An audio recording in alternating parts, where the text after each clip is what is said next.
Hi, my name is Leslie Williams, and I'm outside of the biomedical library right now.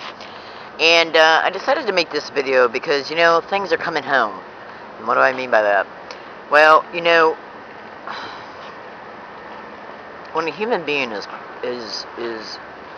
when they have the type of expedition that is being a target of organized gang stalking, it pretty much means that you have the government participating in protecting these endeavors, expeditions, and the community at large, which not only isolates you and ostracizes you from normal social environments and normal social relationships, but it also is, since the nature of it is psychological operations, to try and psychologically undermine you about everything from every breath you take to literally even when you fart. Literally. They will literally even use electronic harassment to literally even harass you concerning a fart.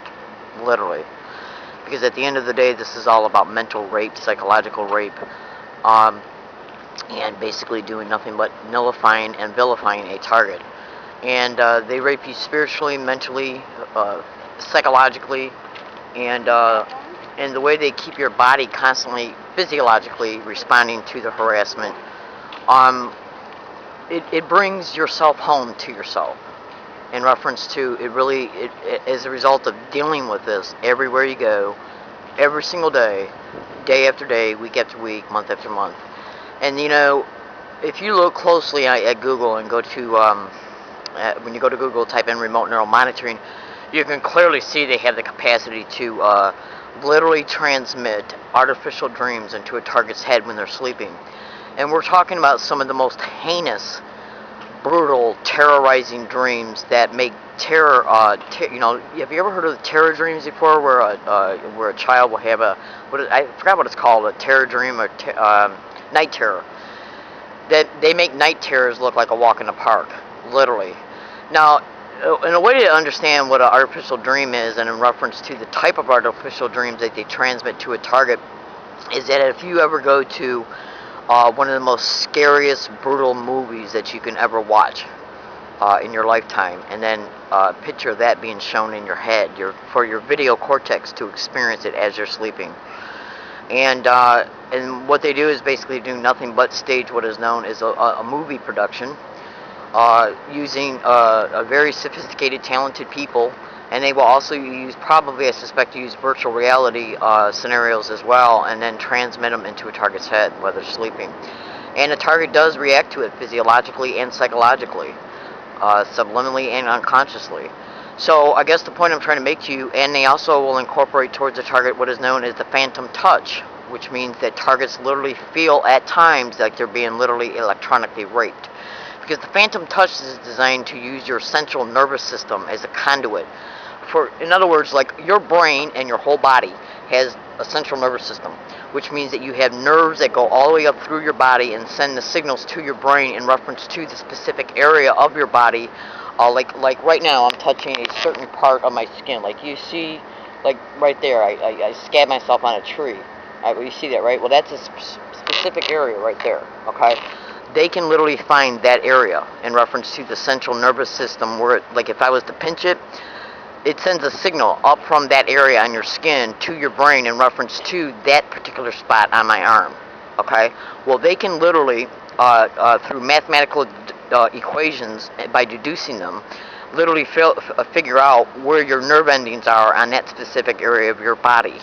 Now, I'm talking about they literally map out your whole entire body, including your anal and your private part, whether you be a male or female, as far as the frontal part of you. And since they can figure out the central nervous system mapping of any and every area of your body, what they then do is manipulate it to make it feel like it's being touched. So if you can picture, some solid object being put in a cup, in and out of a cup, okay? Well, whatever's going in that cup and coming out of it is touching it. Do you understand what I'm telling you? In and out, in and out. And if they can literally make your private parts feel like they're being violated, then we can start to deduce what the phantom touch, how it can be used for electronic rapes. My name is Leslie Williams.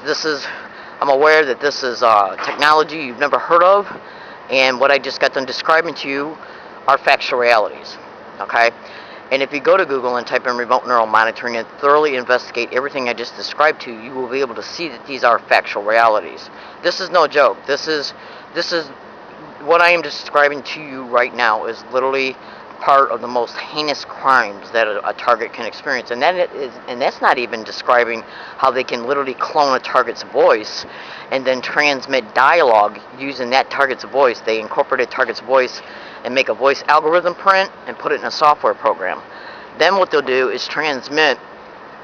That's like when you got an iPhone, you pick out an application. You can put applications on your iPhone in either Popeye's voice, Yosemite Sam's voice, so on and so forth. And then once you activate that application, you can talk into your phone, and whatever you say in that phone comes out in Popeye's voice. Well, it's called voice morphing. So what they'll do is take a target's voice print, like I'm speaking to you right now, and they'll put it in the same kind of software. And then whatever they choose to come out of that software, like any type of dialogue, any type of verbal statement, anything they choose to come out of that software program will come out of it in the target's voice.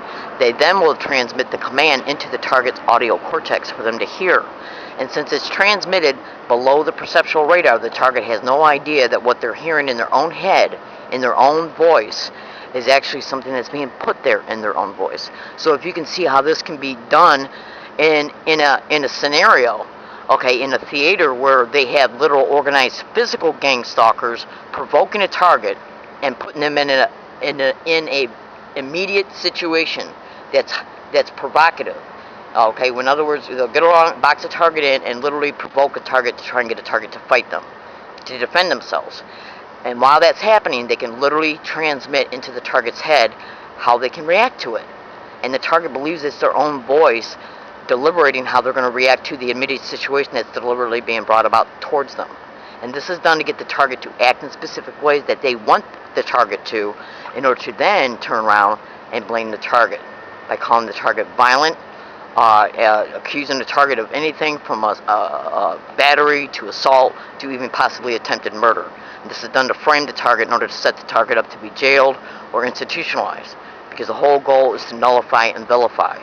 My name is Leslie Williams. So when you, and this technology in reference to the voice morphing is also done for, in part, cooperation for eventual brain entrainment for human trafficking. My name is Leslie Williams. I'm in San Diego, California, and I am here today to tell you, ladies and gentlemen, that organized gang stalking is going on every single university I go to. It's happening towards me along all my routes through what is known as sensitization tactics, which are nothing but physical gestures and direct conversation tactics, where these dumbass animals get along my path to try and make me feel like I'm being stalked as a result of experiencing their dumbass bullshit. And since these expeditions have the technology capabilities that they have, we cannot dismiss the the threats that can be perceived in reference to the neural manipulation and possibly even neural enslavement. So at the end of the day, if any human being has got any kind of common sense in their brain at all, they're going to come to understand and realize that if you can be manipulated neurally and eventually even trained to be neurally enslaved, then you better be damn sure, if you're anybody with common sense, you're not going to want this to happen to you. And I expose these crimes so fellow American citizens and fellow San Diegoans can understand some of the capabilities of organized gang stalking expeditions. Today's date is July 19, 2012. I'm in San Diego, California. Thank you.